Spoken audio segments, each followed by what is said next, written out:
అన్నదాత అన్నదాత మీ అన్నదాత చెమటోడ్చి ఆహారాన్నందించే రైతన్నా అనునిత్యం నీ కండదండగా నిలిచే నేస్తం ఎవరన్నా అన్నదాత అన్నదాత మీ అన్నదాత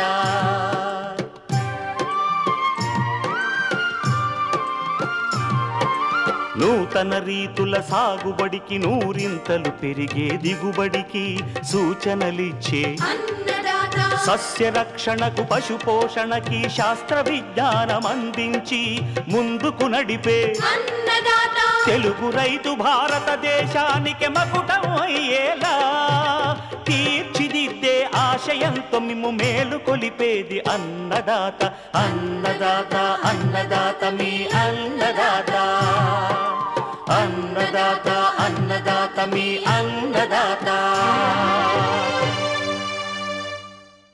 అన్నదాత ప్రేక్షకులకు నమస్కారం. ఉత్తరాయణ పుణ్యకాలాన్ని తెచ్చే మకర సంక్రమణం జనులందరికీ వెలుగునిచ్చే నునువెచ్చని రవికిరణం. తెలుగు ప్రజల సంస్కృతి సాంప్రదాయాలకు ప్రతిబింబం సంక్రాంతి సంబరం. సూర్యుడు మకర రాశిలోకి ప్రవేశించే ఈ రోజును మకర సంక్రాంతి అంటారు. ఈ సమయానికి లోగిళ్లన్నీ ధాన్యపు రాశులతో నిండి సస్యలక్ష్మి కొలువు తీరుతుంది. కొత్త పంట రాక రైతుల మోముల్లో చిరునవ్వులు పండిస్తుంది. ఈ ఆనందం అందరి జీవితాలలో నూతన కాంతి నింపాలని కోరుకుంటూ సంక్రాంతి శుభాకాంక్షలు అందిస్తోంది మీ అన్నదాత. ఈనాటి ముఖ్యాంశాలు: నాణ్యమైన బెల్లం తయారీలో మెలకువలు, పెరటిలో తాటి తీగల పెంపకం కృష్ణా జిల్లా వాసి అనుభవం. ఇక జై కిసాన్లో చామంతి పూల సాగులో విజయనగరం జిల్లా గరివిడి మండలం బొండపల్లి రైతులు.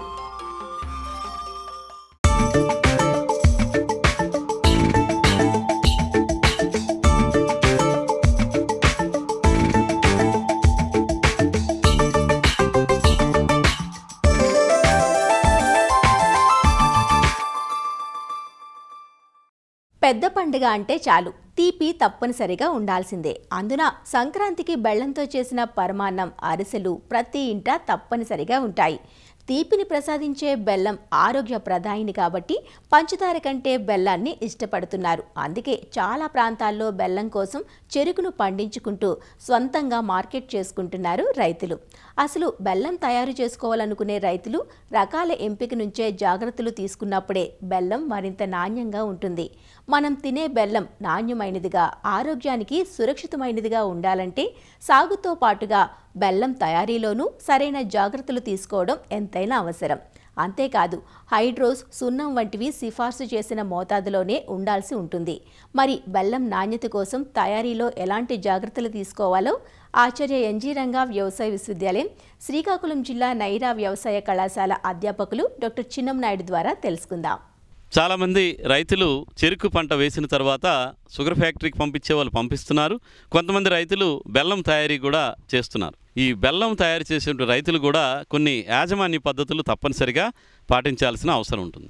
ఒకటి, చెరుకు నరికేటప్పుడే భూమట్టానికి దగ్గరగా నరికి అది కనుక మనం రసం తీల్చి మనం బెల్లం ఆడిస్తే మనకి బెల్లం రికవరీ ఎక్కువ రావడానికి ఆస్కారం ఉంటుంది. అదేవిధంగా చెడిపోయిన చెరుకు కానీ లేదా ఈ జబ్బు పట్టినటువంటి ఎర్రకుళ్ళు తెగులు కానీ అనాసకులు కానీ వచ్చిన చెరుకు గడల్ని శుభ్రమైనటువంటి ఆరోగ్యమైన గడలతో కలపకూడదు. దీనివల్ల రసనాన్ని దెబ్బతినేస్తుంది.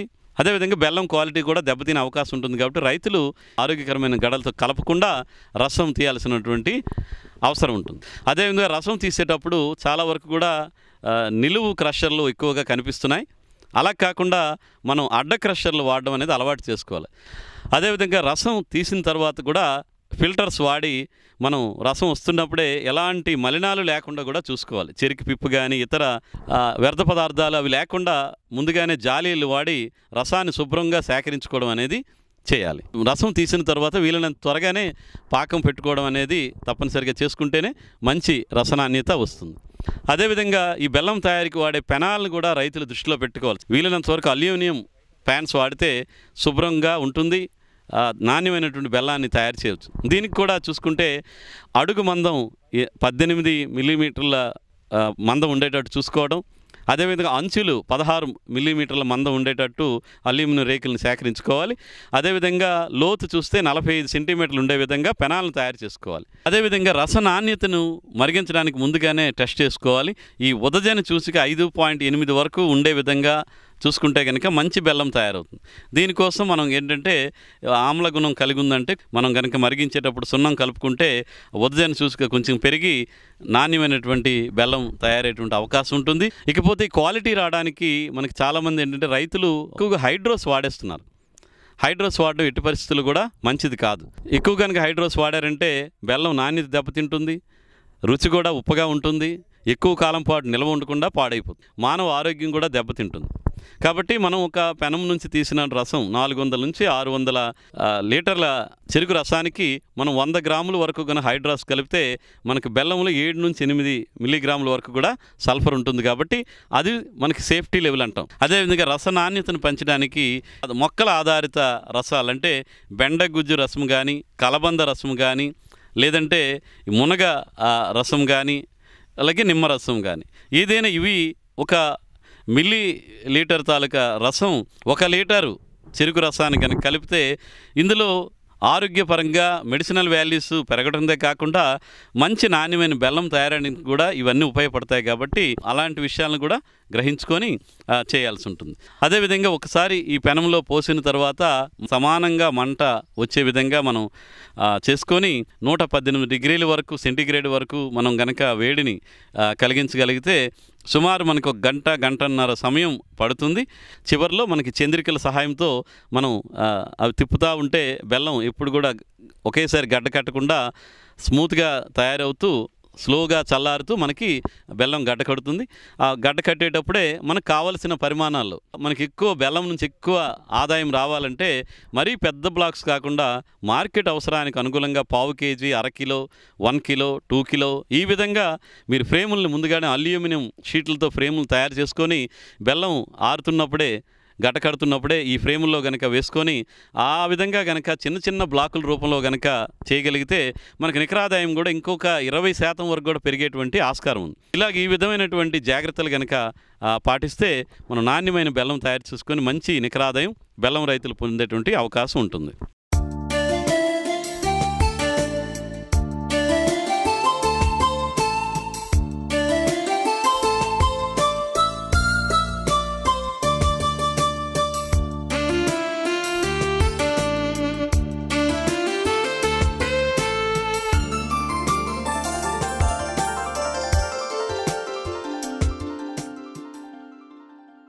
శీతాకాలం వచ్చిందంటే చాలు మార్కెట్లో ఎక్కడ చూసినా తేగలు దర్శనమిస్తుంటాయి.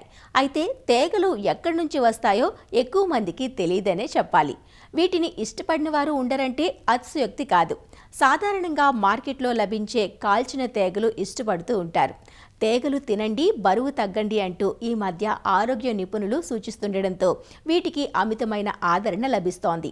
తేగల్లో ఆరోగ్య పోషకాలు పుష్కలంగా ఉన్నాయి. అయితే ఇసుక నేలల్లో వాణిజ్యపరంగా పండించే తేగలను ఇంటి పెరట్లోనూ భేషుగ్గా పెంచుకోవచ్చునని మీకు తెలుసా? అలా చక్కగా పండించుకుని ఉడకబెట్టుకుని తినొచ్చంటున్నారు పెరటి సాగుదారు ఒకరు.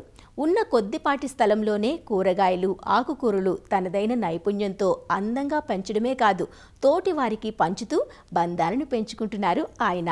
ఇంతకు ఆ పెరటి సాగుదారు ఎవరో, తేగలు ఎలా పండిస్తున్నారో, వాటి వల్ల కలిగే ఆరోగ్య ప్రయోజనాలేవో ఆయన మాటల్లోనే తెలుసుకుందాం.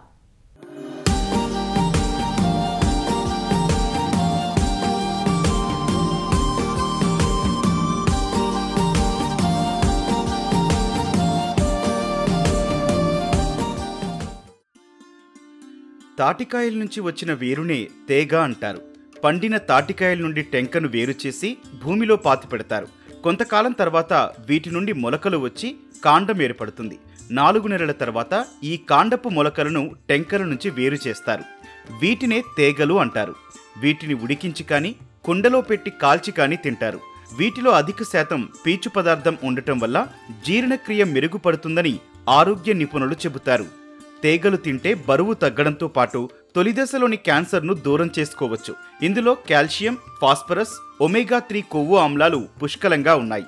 అలాగే potassium, vitamin B, B1, B3, C వంటివి కూడా ఉండటంతో ఆరోగ్యానికి ఎంతో మేలు చేస్తాయి.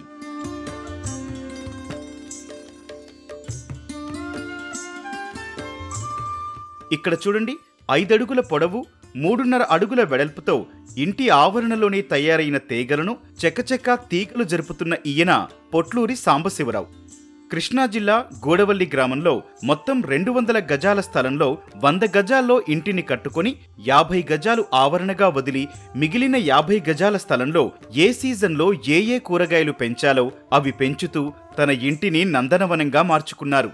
తోటకూరను 10 అడుగుల ఎత్తు పెంచిన, క్రమశిక్షణతో తీగజాతి కూరగాయలను పందిర్లకు పాకించిన, పూల కుండీలను అందంగా అమర్చినా అది సాంబశివరావుకే చెల్లుతుంది. తీగలను పొలాల్లోనే కాదు, ఇంటి ఆవరణలోనూ పండించవచ్చని, ఇవి ఆరోగ్యానికి ఎంతో మేలు చేస్తాయని చెబుతారు సాంబశివరావు. పోయిన సంవత్సరం మేము తీగలు 3 అడుగులు బై 3 అడుగులు మొత్తం 300 తీగలు వేయటం జరిగిందండి. కానీ ఈ సంవత్సరం అదే నెలలో 500 తీగలు వేయటం జరిగిందండి. 5 అడుగులు పొడవు 3.5 వెడల్పులో మొత్తం 500 టెంకులు వేయటం జరిగిందండి. ఈ కొంచెం నెలలో మీరు 500 టెంకులు ఎట్లా వేసారని అంటారు. టెంక మీద టెంక పెట్టి వేస్తే వస్తుంది, దాని బలం ఎలా ఉంటుంది, ఒక టెంక వరుస పెడితేనే మాకు రావట్లేదని అంటారు.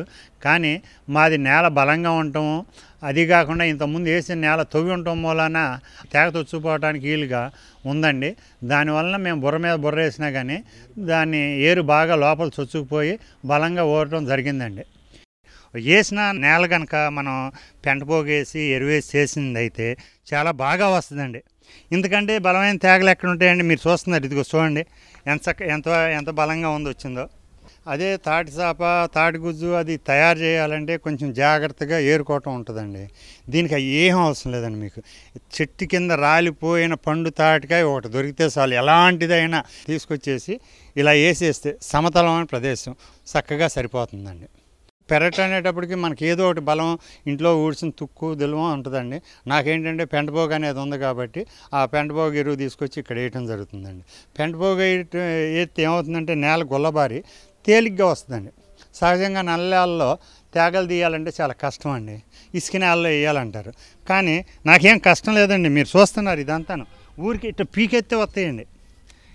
ఇట్టా కూడా వేయచ్చా అంటారండి, మీరు చూశారు కదా, ఇది వేయచ్చండి. మనం చేసుకునే పని బట్టే ఉంటుందండి.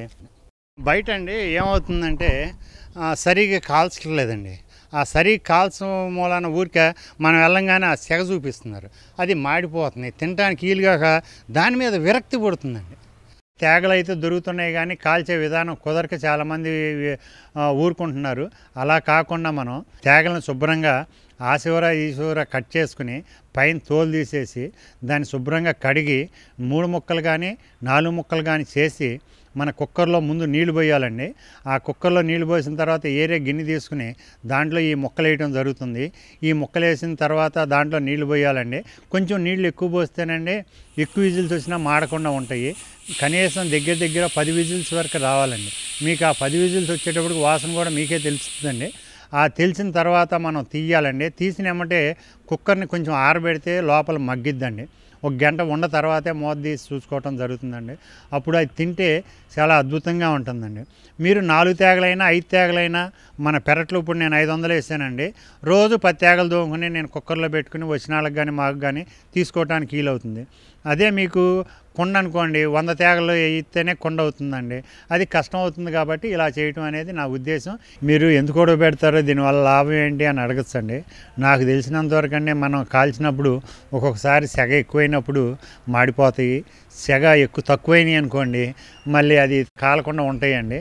దీనివల్ల ఏమవుతుందంటే మనకి అవి తింటే డోకులై రావడానికి అవకాశం ఉంటుందండి. ఈ కుక్కర్లో పెట్టే విధానంలో ఏమవుతుందంటే అది చక్కగా ఉడికిపోతుందండి. ఉడకలేదనుకోండి ఇంకో 2 విజిల్స్ వచ్చే వరకు మనం పెట్టుకున్నా కానీ ఇబ్బంది రాదు. అదే కాల్చే విధానంలో మళ్ళీ కాల్చడానికి వీలు కాదండి. కాబట్టి ఈ కుక్కర్లో పెట్టిన విధానం వల్ల మనకు డోకులు రావు, తినడానికి కూడా దాని మీద నీరు పట్టినట్టుగానే ఉండటం కానీ లేకపోతే మాడిపోయినట్టు ఉండటం కూడా లేకుండా చక్కగా జీర్ణం అయ్యి చక్కగా ఉంటుందండి. తాడి చెట్టు కింద మొలిసినా కానీ తేగ అయిపోయింది, మన ఇంటి దగ్గర వేసినా తేగ అవుతుంది. దీన్ని అందరూ మర్చిపోతున్నారు. కాకపోతే వేసుకునే విధానం అంటే సమతలంలో వేసుకోవాలి. లోతులు వేసుకున్నారనుకోండి నీరు వస్తుంది, మెరకు వచ్చిందనుకోండి నీళ్ళు రాదు. సమతలంలో వేసుకుని ఆ మొలక పైకి రాగానే తీసేసుకుంటే బాగుంటుందండి. సాధ్యమైనంత వరకు అండి ఇది రైతు వారీగా చాలామంది ఆదాయ వనరుగా చూసుకోరండి. బయట వాళ్ళే దీన్ని ఇసుక నేలలో వేసుకుని, అది ఈజీ నేల అండి, చక్కగా తీయటానికి అది వీలవుతుంది. ఈ డెల్టా ఏరియా వచ్చేటప్పుడు నెలండి, దీన్ని తీయటం కష్టం. ఏ రైతుకి ఆ రైతు కమర్షియల్గా ఆలోచించకుండా వాళ్ళ సొంతానికే వేసుకోవడం జరుగుతుంది, కానీ కమర్షియల్గా వీటిని వేయరండి.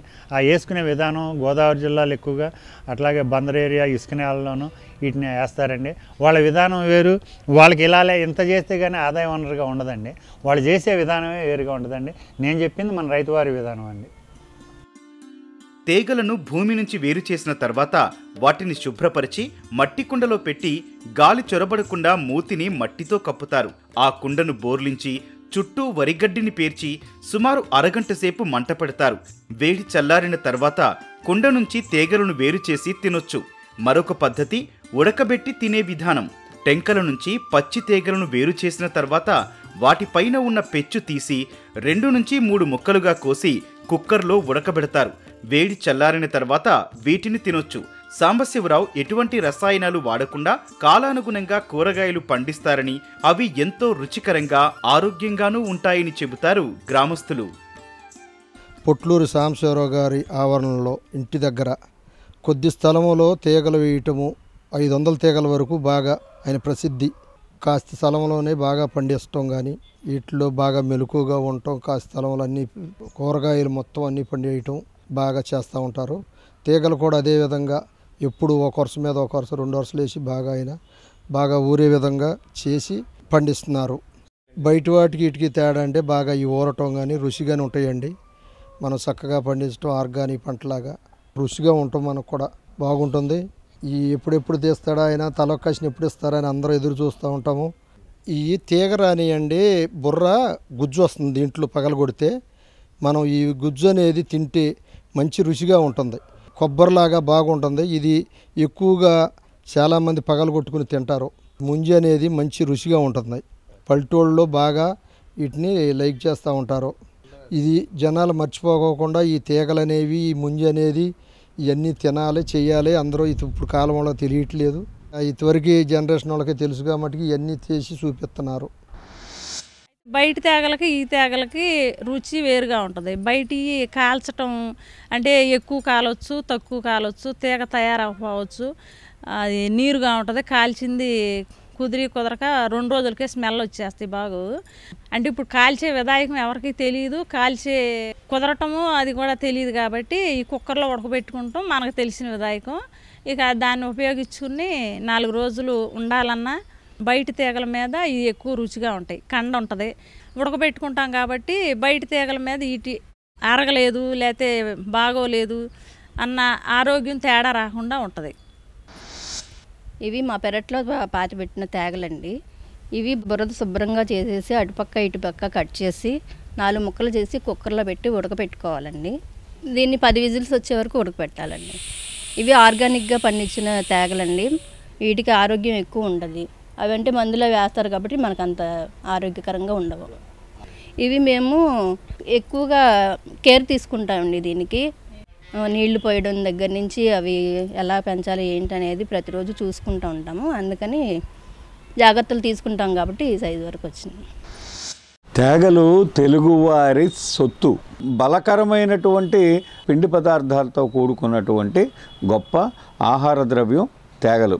ఇది షుగర్ రోగులకు, స్థూలకాయలకు ఎలాంటి అపకారము చేయదు. పైగా ఈ పీచు ఉండటం మూలాన ఇది రక్తంలోకి షుగర్ కానీ కొవ్వు కానీ చేరకుండా కాపాడుతుందన్నమాట. ఎసిడిటీని తగ్గిస్తుంది. అతిగా తింటే యాసిడ్ పెరుగుతుంది. బి గ్రూపుకు సంబంధించిన విటమిన్లన్నీ తేగల్లో ఉన్నాయి. సి విటమిన్ ఉంది, పొటాషియం ఉంది, ఫాస్ఫరస్ ఉంది, బీపీ నియంత్రణలోకి వస్తుంది. గుండె జబ్బులు ఉన్నటువంటి వాళ్ళకి తేగలు చాలా మంచి చేస్తాయి. మంచి జీర్ణశక్తి ఉన్నవాళ్ళు చక్కగా దీన్ని తగినంత మోతాదులో తినచ్చు. జీర్ణశక్తి తక్కువగా ఉన్నవాళ్ళు తగ్గించి తినాలి. ఇది ఈ సూత్రాన్ని దృష్టిలో పెట్టుకోండి. Pizza, burger, frankie, French fries, ఆకలేస్తే గుర్తొచ్చే ఫాస్ట్ ఫుడ్స్ ఇవే ఇప్పుడు. కానీ ఒకప్పుడు ఆరోగ్యానికి అవసరమైనవెన్నో తినేవారు. అన్నీ ప్రకృతి ప్రసాదించినవే. ఇలాంటి సహజ సిద్ధమైన ప్రకృతి ప్రసాదాలను, అవి ఆరోగ్యానికి చేసే మేలును నేటి తరానికి తెలియజేయవలసిన బాధ్యత మనందరిపైన ఉంది.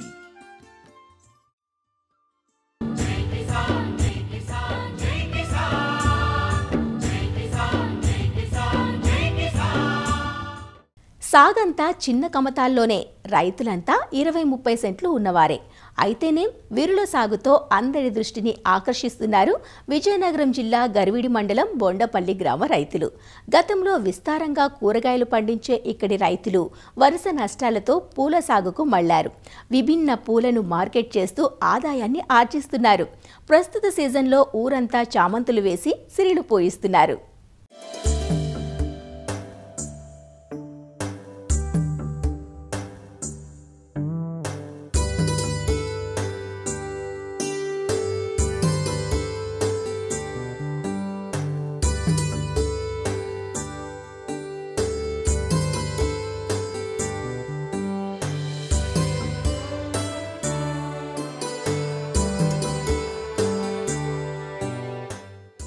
విజయనగరం జిల్లా గరివిడి మండలం బొండపల్లిలో 90% మంది సన్న చిన్నకారు రైతులే. వీరికున్న కమతాల విస్తీర్ణము అంతంత మాత్రమే. ఎన్ని కష్టనష్టాలు ఎదురైనా సాగుని కొనసాగిస్తూనే ఉన్నారు.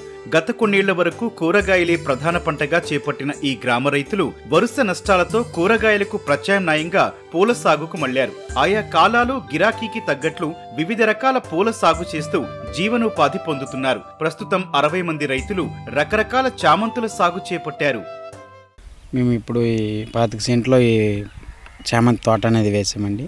5,000 మొక్క వరకు వేసానండి. నేను చిత్తూరు జిల్లా కాణిపాకం నుంచి తెప్పించాం.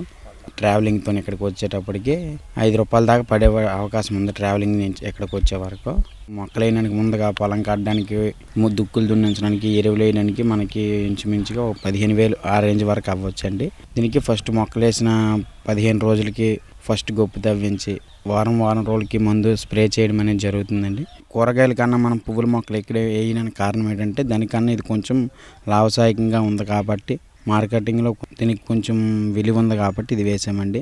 ఒకసారి కోతకి మాకు ఒక 100 నుంచి 120 వరకు కేజీలు అనేది మనకి దిగుబడి వస్తుందండి. మార్కెట్ దీన్ని విశాఖపట్నం తీసుకెళ్తున్నామండి, గాజువాక్ తీసుకెళ్తున్నాం. మేము ఎక్కువగా పూల తోటలు కూరగాయలు వేస్తాం. కానీ కూరగాయలు అయితే అన్ సీజన్ చెప్పలేము. కానీ పూల తోటలు అయితే ఎక్కువగా ఫెస్టివల్స్ అన్నీ ఉండడం వల్ల ఒక సీజన్ కాకపోయినా ఒక సీజన్ అనే మాకు గిట్టుబాటు ధర ఉంటుందనే ఉద్దేశంతో మేము ఎక్కువగా పూల తోటలు వేస్తాం. దీని మీద మేము ఎక్కువగా జీవనాధారం అనేది పొందుతున్నాం అండి. చామంతి అనేది ఎక్కువగా మేము వేస్తాం. 4 నెలల పంట 8 నెలల 10వ తారీఖున వేస్తే డిసెంబర్ 15వ తారీఖుకి ఇది అందుబాటుకు వస్తుంది. చామంతి సాగుకు అవసరమైన నారును చిత్తూరు జిల్లా నుంచి తెచ్చుకుంటున్నామని, రవాణాతో కలిపి ఒక్కో మొక్క 4 రూపాయల వరకు పడుతుందని రైతులు చెబుతున్నారు. 4 నెలల పాటు దిగుబడులిచ్చే ఈ పంటను ఆగస్టులో సాగు చేయగా డిసెంబర్ నుంచి పూలు కోతకొస్తున్నాయంటున్నారు. పండుగలు శుభకార్యాలతో ప్రస్తుతం ధర ఆశించిన స్థాయిలోనే ఉందని రైతులు చెబుతున్నారు. పూలను స్థానిక మార్కెట్లతో పాటు విశాఖ జిల్లాలోని పూల మార్కెట్లో విక్రయిస్తున్నామని, గిరాకీని బట్టి కిలో 80 నుంచి 120 రూపాయల వరకు ధర దక్కుతుందంటున్నారు. మా ఊళ్ళోనే ఇంచుమించు 60 నుండి 70 కుటుంబాల వరకు ఉన్నాయి. ఈ 60-70 కుటుంబాలు కూడా 20 సెంట్లు 25 సెంట్లు 30 సెంట్లు వేసిన వాళ్ళు ఉన్నారండి. సేమంతులు ఉన్నాయి, కనకాంబరాలు ఉన్నాయండి. 4 రకాల వ్యవసాయాలు, అన్ని వ్యవసాయాలు చేస్తున్నారండి. ఇప్పుడు కుర్రోలు అయితే చాలా మంది ఉన్నారు. పువ్వుల తోటలు అంటే కూరగాయలతో పట్టుకెళ్ళినా సరే అవి కూడా మార్కెట్లో కొన్నోలే కానీ అమ్మినోలే కానీ తిన్నోళ్ళు కొనడం లేదు.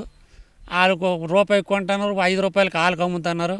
వాళ్ళు కొనుక్కున్నోళ్ళు తిన్నోళ్ళకి కష్టమే, మాకు డబ్బులు రావడం లేదు. అలాగనేసి ఈ మధ్య డలార్లే బతుకుతున్నారు. వాళ్ళ గురించి మరి మాకు వాటి మీద ఇంట్రెస్ట్ లేదు. అవి వేసిన పంట కూడా తగ్గిపోయింది.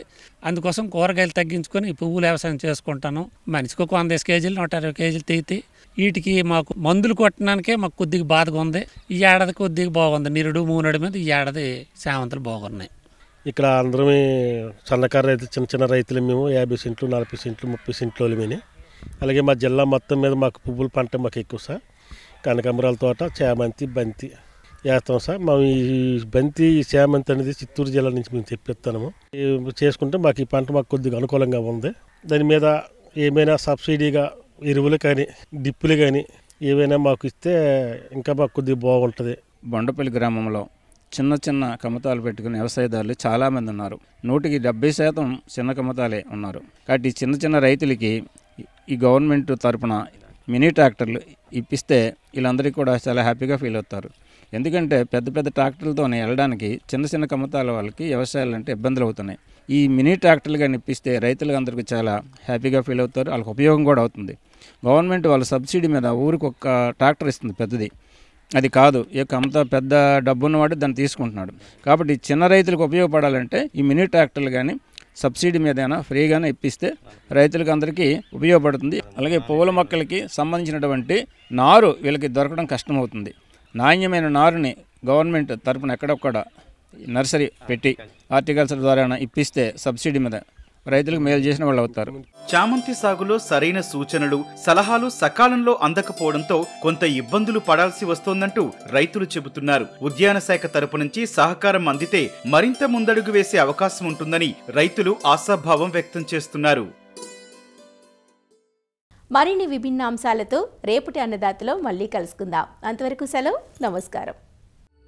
అన్నదాతలు తమ సందేహాలు సమస్యలను 1800-425-4085 టోల్ ఫ్రీ నంబర్లో ఉదయం 10 నుంచి 11 గంటల మధ్య పని దినాలలో సంప్రదించగలరు.